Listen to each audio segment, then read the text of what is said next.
কাল আওয়ামী লীগ তেজগাঁওতে বড় মিছিল করেছে।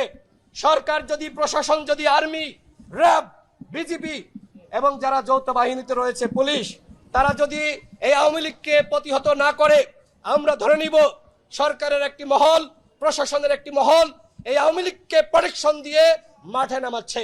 এবং আমাদের কাছে স্পষ্ট তথ্য রয়েছে, জাতীয় পার্টিকে আগামীতে বিরোধী দল বানাতে বাংলাদেশের একটি মহল এবং ভারতীয় যারা এজেন্ট রয়েছে তারা তৎপর।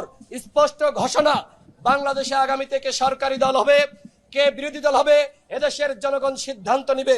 প্রশাসনের কেউ, গোয়েন্দা সংস্থার কেউ, সরকারের কেউ, এমনকি ভারতের কেউ এ বিষয়ে ন্যূনতম নাক গলাতে পারবে না।